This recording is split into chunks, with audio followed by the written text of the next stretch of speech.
Beralih ke tanah air, Saudara, tingkat keterisian tempat isolasi pasien COVID-19 di Geraha Wisata Taman Mini Indonesia Indah Jakarta Timur terus bertambah.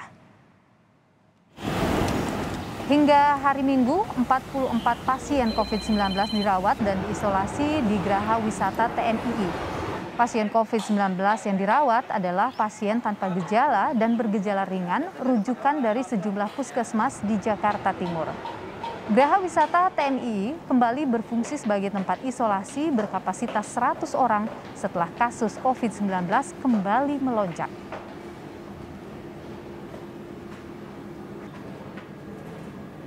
Sampai hari Minggu ini sudah ada 44 pasien dari total kapasitas kita 100 orang. Rujukannya rata-rata dari wilayah Jakarta Timur. Sejauh ini sudah ada 2 orang yang sudah pulang.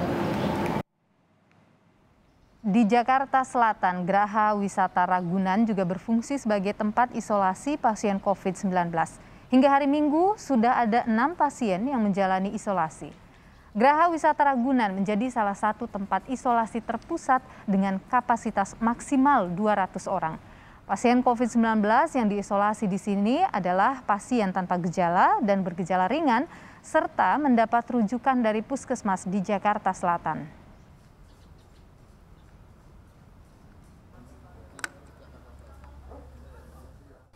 Baik untuk pasien yang bisa melakukan isolasi terkendali di Geraha Wisata Ragunan, yang pasti pasien harus melapor ke pihak puskesmas kecamatan setempat untuk dilakukan pemeriksaan. Selanjutnya apabila pasien tersebut tidak bergejala atau bergejala ringan, bisa dirujuk ke Geraha Wisata Ragunan. Hari Sabtu kemarin, Saudara, kasus COVID-19 di tanah air bertambah 55.209 pasien. Jumlah ini lebih tinggi dibanding hari sebelumnya.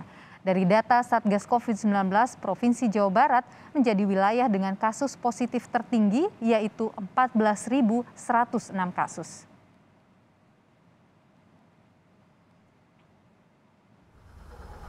Informasi dari lokasi isolasi terpusat Geraha Wisata TMII akan disampaikan oleh jurnalis Kompas TV, ada Francisco Donasiano di sana. Francisco, selamat petang. Apakah ada penambahan pasien COVID-19 di Geraha Wisata TMII sampai sore ini?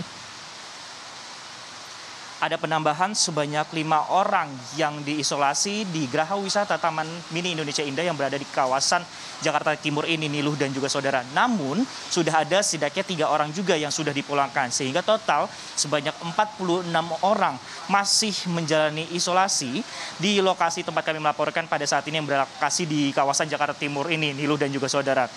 Kalau kami pantau juga, memang sejumlah orang yang datang ataupun juga diisolasi pasien yang terpapar COVID-19 ini kebanyakan atau mayoritasnya berasal dari kecamatan dari wilayah Jakarta Timur. Namun tidak menutup kemungkinan juga dari kecamatan lain yang berada di luar dari Jakarta Timur, sebenarnya Niluh dan juga Saudara. Salah satu kemudian kami pantau dari papan data yang berada di kantor pengelola yang berada di kawasan yang Geraha Wisata Taman Mini Indonesia Indah ini, ada juga yang berasal dari wilayah Jakarta Selatan, sebenarnya Niluh dan juga Saudara. Nah, jumlah dari masyarakat atau pasien COVID-19 yang tanpa gejala ataupun yang dengan gejala ini setidaknya sudah mencapai 46 dari 100 kapasitas yang disiapkan oleh pihak pengelola pada hari ini. Tentu ini menjadi pertanyaan juga, bagaimana apabila kemudian di lokasi ini sudah tidak dapat menampung pasien COVID-19 khususnya yang di wilayah Jakarta Timur. Dan pertanyaan berikutnya ini dapat dijawab dari pemerintah Provinsi DKI Jakarta akan menyiapkan setidaknya 6 atau 5 lokasi lainnya selain lokasi tempat kami melaporkan pada saat ini untuk melakukan isolasi terkendali atau terpusat seperti itu, Nilu. Seperti ada di kawasan Jakarta Pusat, seperti ada di Chick Mansion, kemudian ada di kawasan Jakarta Timur, yaitu di lokasi ini, kemudian di Jakarta Selatan tadi ada Geraha Wisata Ragunan, kemudian ada LPMP DKI Jakarta yang berlokasi di Jakarta Selatan, kemudian Masjid Raya Kiai Haji Hashim Asy'ari yang berada di Jakarta Barat, dan juga di Wisma Adiaksya Puri yang berada di lokasi Jakarta Timur. Nilu. Baik, Sisko, apa syarat pasien COVID-19 ini bisa dirawat di Geraha Wisata TMII? Harus mendapatkan rujukan dulu dari pihak puskesmas untuk dapat melakukan isolasi di lokasi ini, Nilu dan juga Saudara. Nantinya pasien yang dengan gejala ringan ataupun juga tanpa gejala baru bisa diantarkan melalui ambulans yang berjaga di kawasan ini.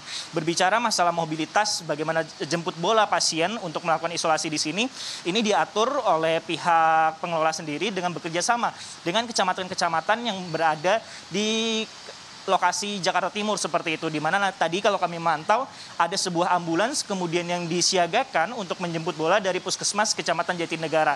Nah, berbicara masalah Puskesmas juga, Niluh dan juga saudara, dari pihak Puskesmas setidaknya setiap harinya di wilayah Jakarta Timur ini akan bergantian memberikan setidaknya 2 hingga 3 tenaga kesehatan untuk berjaga bagi para pasien COVID-19 yang dirawat di sini untuk memantau bagaimana apabila ada perburukan gejala ataupun melakukan pemulangan terhadap para pasien COVID-19 ini, Nilu dan juga saudara. Para pasien COVID-19 ini difasilitasi saat dirawat di lokasi ini adalah dengan AC, kemudian kamar mandi dalam, dan juga dengan televisi. Dan masyarakat atau pasien COVID-19 yang dirawat di sini hanya diperbolehkan keluar ruangan hanya pada saat berolahraga atau sekitar pada pukul 8 hingga 10 pagi setiap harinya, dan juga dipantau oleh tenaga kesehatan dari sejumlah puskesmas di Kecamatan Jakarta Timur. Nilu. Francisco Donasiano, jurnalis Kompas TV, terima kasih atas informasi Anda.